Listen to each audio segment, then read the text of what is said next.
Talk about a crusher. Yes! Oh! Are you kidding me? And gone!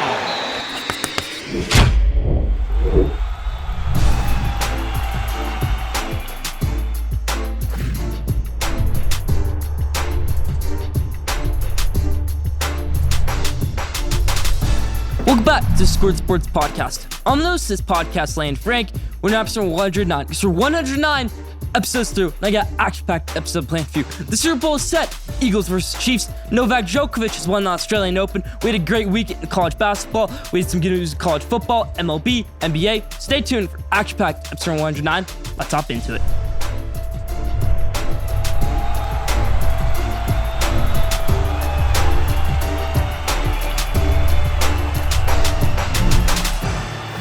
We'll start episode 109, how we always do, with the headlines in the NBA. Luka Doncic goes for 53 points last night, day of this recording, obviously Tuesday, but what a game that was by Luka Doncic. Are you a fan of seeing more 50-point games? We obviously saw Damian Lillard go for 6 the other night. Just crazy stuff right here. Damian Lillard, I think he's third all time on 60-point games. Then he goes Wilt Chamberlain, number 1, by about 50-point lead. Then Steph Curry, then Damian Lillard. Damian Lillard will be a Hall of Famer. We got a segment coming up about him later. He's balling out right now. Same with Luka Doncic. They still need to get more stars around him. That's my thoughts on Dallas Mavericks and Portland Trail Blazers. Luka Doncic, Damian Lillard. Let's move to the Los Angeles Lakers. We had a little bit of controversy on Friday night. LeBron James goes up against Boston Celtics. Boston Celtics, obviously the best team in the NBA. Lakers are kind of rolling right now with Rui Hachimura. And then you see LeBron get fouled, not called, at the buzzer. He would have made it if he wasn't fouled. Probably should have been fouled. Would have made a free throw or both free throws to win the game. Didn't matter if he only had to make one. But yeah, Lakers got robbed. They lose in overtime. I think they let it a little bit go from them right there. Once they saw, it's not a foul call, they lost their minds. And they couldn't stay focused on the rest of the game. They couldn't stay focused in overtime. Kind of like in that 2018 NBA Finals when LeBron and the Cavaliers, J.R. Smith obviously makes the horrible play. They couldn't stay focused in overtime. They lost that game in overtime. Kind of blowout to the Golden State Warriors. Kind of how this one played out. The Boston Celtics, Los Angeles Lakers, currently sitting at 11 seed in the Western Conference right now. Not so great. Lakers on the outside looking in.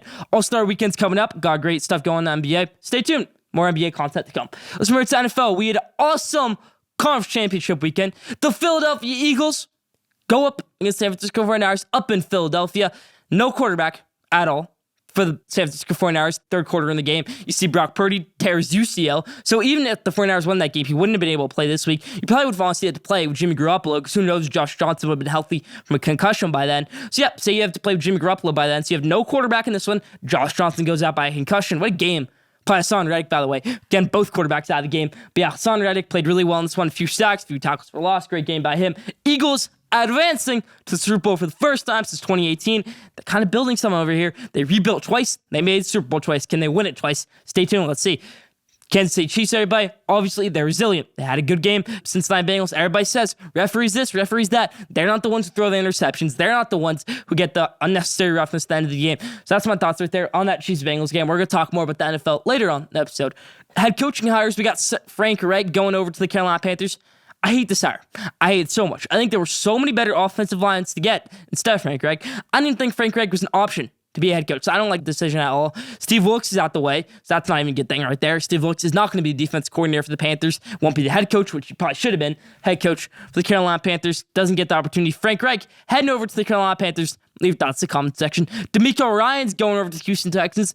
We saw Denver Broncos kind of make a big push for D'Amico at the end for the 49ers defensive coordinator. Couldn't get him. He's going over to his former team, Houston Texans, where he used to play for a bunch of years. D'Amico Ryan's going over to the Houston Texans. He'll be their third head coach in 3 years. All defensive guys. Let's see how it goes. D'Amico Ryan's heading over to the Houston Texans. Let's see what they do in his first big move. Sean Payton broke the NFL world today, going over to the Denver Broncos as well as D'Amico Ryan's getting 15 minutes later. But yep, Sean Payton going over to the Denver Broncos. They're trading a first-round pick, a second-round pick, and more compensation to the New Orleans Saints for Sean Payton. I like seeing coaches get trades. A little bit of interesting aspect add to the game. Leave your thoughts on that in the comments section. For tennis, we obviously saw Novak Djokovic, the GOAT, win the Australian Open. I think he might be the GOAT right now. Leave your thoughts on that in the comments section.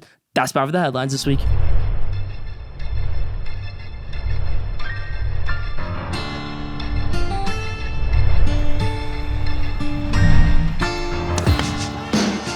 Now, Schoolyard Sports Scream. We haven't done the Schoolyard Sports Scream. I don't think the last time we did it was on Dabo Swinney, but it's back after a little bit of a hiatus. Schoolyard Sports Scream this week. Talk about it in the headlines. The referees in the NBA and the NFL. Let's start out in the NBA. You got LeBron James, Los Angeles Lakers going up against the Boston Celtics. Jason Tatum slaps LeBron James, should have won the game. LeBron makes the layup, not get fouled. Okay, LeBron misses the layup because he gets fouled. Should go to the line for 1 or 2 free throws, make one of them, win the game, go home happy, back to LA. But that's not what happened. They didn't call a foul. Obviously, Patrick Beverley comes out with the camera. That's one of the funniest moments I think I've seen in a while in sports. Patrick Beverley coming with the camera to center court to show the referee, Eric Lewis, hey, this is the foul. This is a clear view of it. Gets technical, obviously. But yeah, a little bit of a funny thing right there. Patrick Beverley showing the foul. Obviously, clear foul. I love the NBA Twitter Association kind of tweeted out at the end of the game. Obviously, we made a mistake. We proud ourselves as NBA referees. We plan to do better in the future, but be better. This is your marquee game of the night on a Friday night, marquee game of the week. I think you have to do better than that, NBA. Do better than that. Make better decisions. I think you should be able to challenge if a foul even happened, not if there was a foul call. Because in the NBA right now, the rule is you can challenge if you think that the foul was not a foul. But you can't challenge if you think there was a foul. So that's my thing right there in the NBA. Should go both ways. We're just got to wait and see on that. Kind of like how the NFL did it. Pass interference. You can challenge if there was pass interference or if you think pass interference should get taken away. So yeah, NBA referees, you're getting ranted on right now. And now it's time for the NFL referees. First game, San Francisco 49ers with Philadelphia Eagles. 49ers weren't winning this game any possible way. But I think the refs robbed them of 17 points. First one, Devontae Smith catch on 4th down. Shouldn't have been a catch. Eagles go on to score a touchdown next play, given up by the 49ers. So that takes 7 points right there. Then you obviously got the touchdown after the punt. They say it was roughing the punter. I really think it was roughing the punter. 49ers get to the punter. Brett Kern, block it right there. I don't think it was roughing the punter. Whatever. They go on, score a touchdown. A few plays later, Philadelphia Eagles, that's 14 points. And they got the Dre Greenlaw punch out right there. Going a little haymakers in there at the end. I don't think that's a necessary roughness. Whatever they called it. That's 17 points right there. And I think it was a 24-point win for the Philadelphia Eagles right there. So obviously 49ers offense wasn't going to get in the groove of this game. The defense kind of got robbed a little bit. Be better, NFL referees. And then obviously in that Chiefs-Bengals game, Joseph Osai call, clear as day. But other calls, really questionable. Kansas City Chiefs, do they win this game if the referees fully aren't calling calls for them? I don't know. And I think this is becoming too much of a theme. In big games, referees being bad. You see Michigan, TCU, referees were horrible going both ways in that game. That was my thoughts right there. That's about for Schoolyard Sports Screen this week.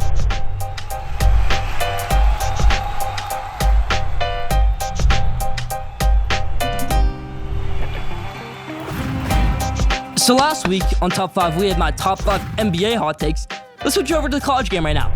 My Top 5 college basketball hot takes. Let's hop into it. And this is going to be number 5. 5 hot takes. A little bit of predictions, a little bit of hot takes. Let's hop into it. Number 5, North Carolina. The team who made the national championship last year blew a 15-point lead in that national championship game to the winner Kansas Jayhawks. They are struggling right now, but they're preseason number 1. And Duke Blue Devils, obviously under first-year head coach John Shire, where they have some great games, some terrible games. They both will make runs in the NCAA tournament. I think they both will make the Sweet 16. North Carolina has too many talented pieces. You have Caleb Love, amazing. RJ Davis, amazing. Armando Bacot, amazing. I think the one missing piece was Brady Manick that they had last year. Obviously, he's gone now. But North Carolina still has Leaky Black. They still have a lot of great players. They're going to get healthier. They're going to do better. Pete Nance, great transfer for them. I think they're going to get healthy. Puff Johnson, he's getting healthy right now. They're going to make a run in the Sweet 16. Not really showing their full potential right now like they did last season. Last season, North Carolina kind of struggled in the regular season. Then they showed their full potential in the NCAA tournament, making national championship. So North Carolina and Duke Blue Devils will both make Final Four runs. Duke, so much talent in this team when Derek Whitehead gets healthy, Tyrese Proctor catches fire, Jeremy Roach gets healthy. I think this is a team to look at. These are 2 teams from the Carolina, state of North Carolina, to get ready for the NCAA tournament. 2 blue bloods that will make runs in the NCAA tournament. Both make the Sweet 16. That's number 5. 4, Gonzaga Bulldogs are a team that are best built for an NCAA tournament run.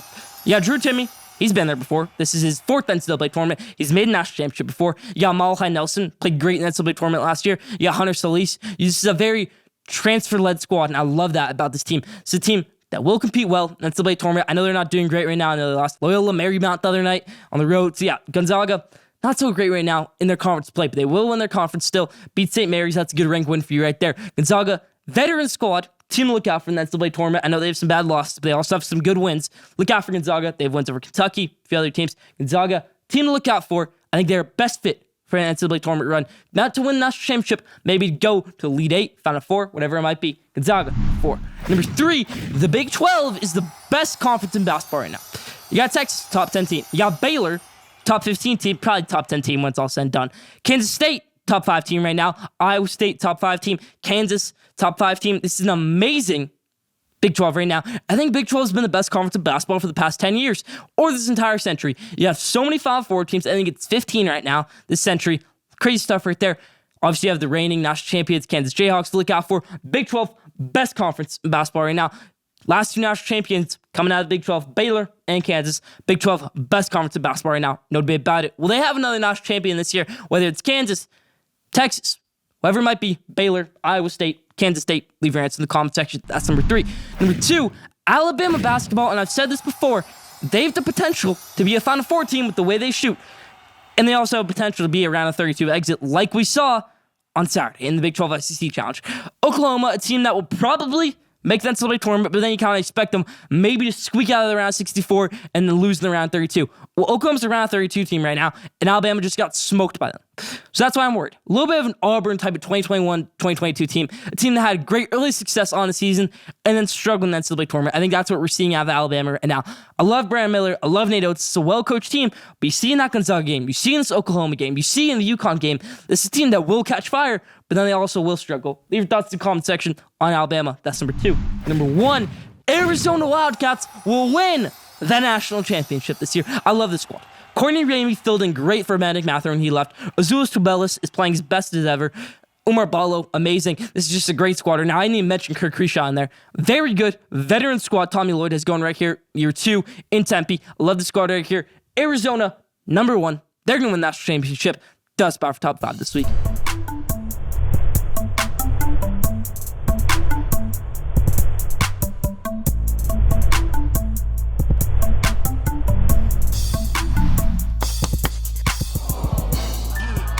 Now, did you know, this week's Day Knows, did you know Novak Djokovic just won the Australian Open in his Australian Open ride from the first round, second round, third round, round 16, quarterfinals, semifinals, and finals, only dropped 1 set in the second round. The whole entire tournament, he only dropped 1 set, and it happened in the second round. It was a tiebreak also. Novak Djokovic, kind of the guy who really has the stereotype around him where he lets his opponent kind of get up early and then he comes back. We've obviously seen it before. I think he had a whole entire U.S. Open run where he gave up the first set every single time, every single round. This format, no nonsense by Novak Djokovic. Going through some great players. Tommy Paul, Andrei Rublev, Stefanos Tsitsipas. No nonsense. I think he's the greatest player of all time right now. Novak Djokovic might just be the GOAT right now. He didn't give up a single set the entire Australian Open. Did you know that? Leave that in the comment section.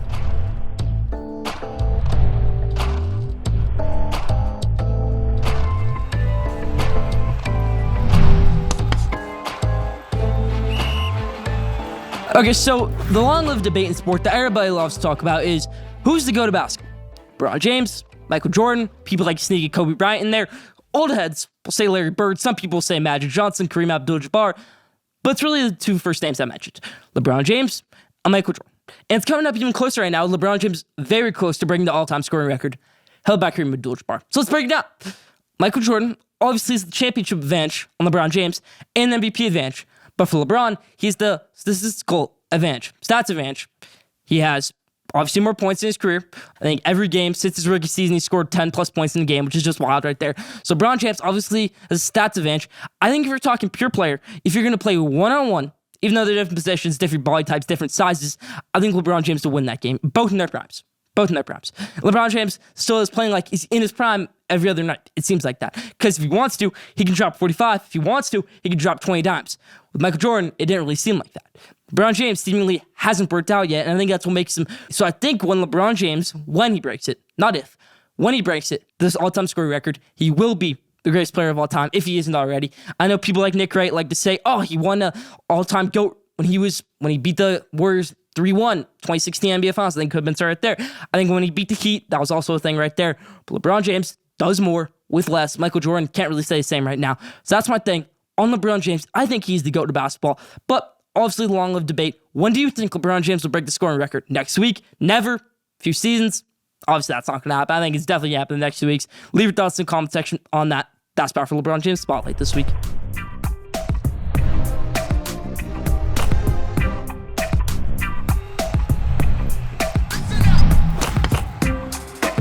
All right, so let's call this the Damian Lillard Dilemma. Everybody for years has been saying Damian Lillard, this is a guy who can be a top 3 player in the NBA, top 5 player in the NBA, make all NBA first team, but he's always on a very decent Portland Trail Blazers team. Not really a great team. If you put him on the Clippers, you put him on the Knicks, you put him on the Nets, you put him on Lakers, any other team, he's going to be dominant. He's going to win an NBA championship, and it'll be awesome. I don't know how true that is. I think Damian Lillard is a guy where I think he likes being surrounded by so many bad players. Not saying bad players, but decent, mediocre, not all-star type of players. CJ McCollum was never really a perennial all-star, even though you'd say he was a star player. That's my thing right there. Damian Lillard, I don't think he likes being surrounded by so many star players. He said it before in an interview, why would I want to go to a super team? I like playing against those guys. Maybe he likes playing against those guys because he likes having the ball in his hands, and he knows if he goes play with the Paul George or Kawhi Leonard, he's not going to get the ball in his hand 90% of the time.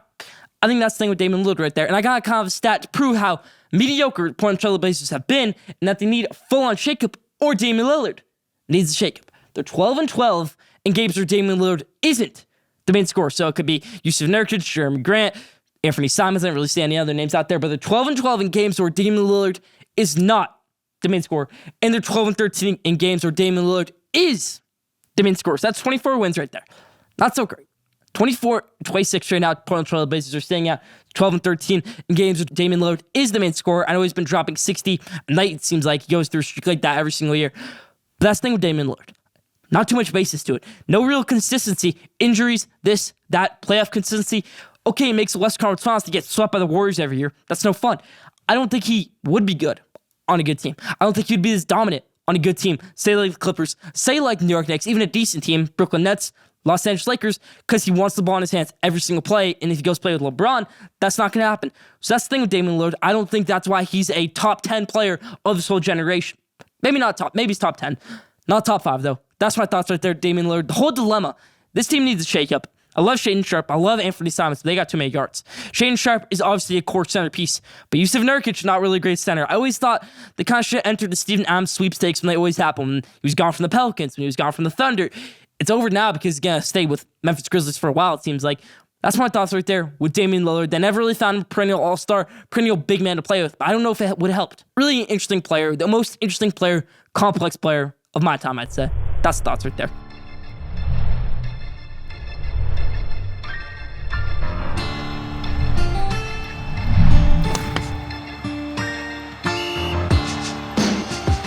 All right, so the period between conference championships and the Super Bowl is when it's draft time. Nobody cares about the Pro Bowl because I'm not tuning into the Pro Bowl. Maybe I'll tune into the Pro Bowl game, see some stuff, but the actual Pro Bowl is horrible, especially when I saw Tyler Huntley is going to be playing in the AFC as a third alternate.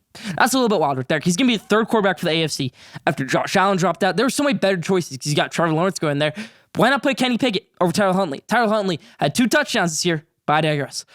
NFL mock draft. Let's hop into it. NFL draft season. This is where it's awesome. This is my season. I love doing NFL draft. It's probably my favorite thing to talk about. It's so awesome to see NFL draft, watch the ESPN broadcast, however it might be. Watch the NFL draft. Let's hop into it. Here's my top 5 mock draft. We're only doing the first 5 picks right here. Let's hop into it. With the first overall pick, I think the Chicago Bears actually take Bryce Young. And here's why. I think this is be an elite blockbuster move for the Chicago Bears right here.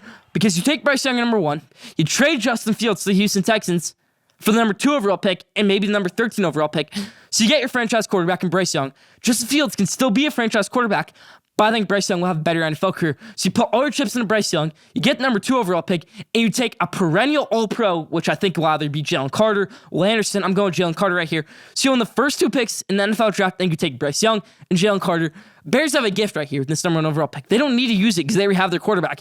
But I saw Warren Sapp said, I think the Bears are going to get Bryce Young. That'd be awesome right there. I think this is the perfect move. Take Bryce Young, trade Justin Fields to the Texans, get the number 2 overall pick, take Jalen Carter, maybe end up the number 13 overall pick also, and take Quentin Johnson at TCU. That'd be a gift right there. But yeah, this is the perfect move to have immediate success, kind of like that Cincinnati Bengals type of rise. Jalen Hurts, Eagles type of rise, if you want that right here. Ryan Poles, Chicago Bears, Matt Eberflus, Chicago Bears. If you want that, let's do it right here. Those are the top 2 picks in the NFL draft. That'd be blockbuster right there. That's what's perfect right there. Bryce Young, Jalen Carter, awesome defense player, awesome quarterback for years to come. 1 and 2. Number 3, Arizona Cardinals on the 3rd overall pick. I think they replace J.J. Watt with Will Anderson Jr., who could be the next J.J. Watt. Awesome right here. Not too much to talk about. Best player available. Easy pick for the Arizona Cardinals, Will Anderson. Now, number 4, Colts, I don't think they take a quarterback because I think they get a quarterback in the free agent sweepstakes. Whether it's Aaron Rodgers, whether it's Derek Carr, whether it's Jimmy Garoppolo, someone else, I think they're going to get a quarterback in free agent. Maybe it's Jordan Love. That'd be fun right there. But with the 4th overall pick, they have a really good defense, but they're kind of missing that elite edge rusher right now. You have DeForest Buckner, defensive tackle. You have Shaquille Leonard, linebacker. You have Isaiah Wilson, Kenny Moore, a corner. But you don't really have that elite edge rusher. I think Tyree Wilson, really raw guy at Texas Tech. He can fill that void for you right there. 4, Colts take raw talent. Tyree Wilson, 6'6". This could be like the Trayvon Walker this year's NFL draft. Aiden Hutchinson. Number 4, Colts take Tyree Wilson right here. And number 5, to round it out, Seahawks go with the wild card. They shock everyone. And they take CJ Stroud. Stroud is the guy who needs to be on the bench for a year. Did it at Ohio State. Came off the bench. Played great. Geno Smith probably only has one more good year left in him. So you have Geno Smith, a guy who can mentor CJ Stroud. Say Geno gets to 8-9 wins. That's good enough. Or he does terrible.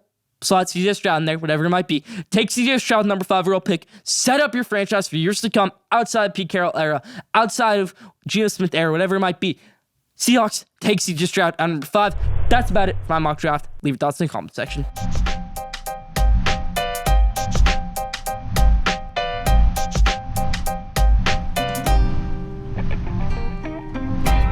Now, it's the annual question of the day. Are you going to be watching the 2023 NFL Pro Bowl competition or the actual game? I have no clue how the Pro Bowl is being done this year. Is it flag football? I don't know. Leave your answer in the comment section. Maybe you know. Or how do you fix the Pro Bowl? Because I don't think it's fixable. Do you put it mid-season? Do you put it at the end of the season? I just don't think players are bought in enough to the Pro Bowl. It can be fun for a guy like Tyreek Hill, but horrible for a guy like Joe Burrow, Tom Brady. He's never going to do it again, obviously, even if it has a great season. So that's about it right there with the Pro Bowl. Are you going to be watching it? How to fix it? Leave your answer in the comment section. That's about it for question of the day this week. That's about it for Schoolyard Sports and Lane Frank, episode 109. Thank you for tuning in. Follow Schoolyard Sports on Instagram for promos, awesome sports news, and updates. Tune in right there. TikTok for obviously awesome content. Twitter for sports debates, and so much more. Subscribe, rate, and view for the best sports content in the world. We'll be back here next week, episode 110. Stay tuned.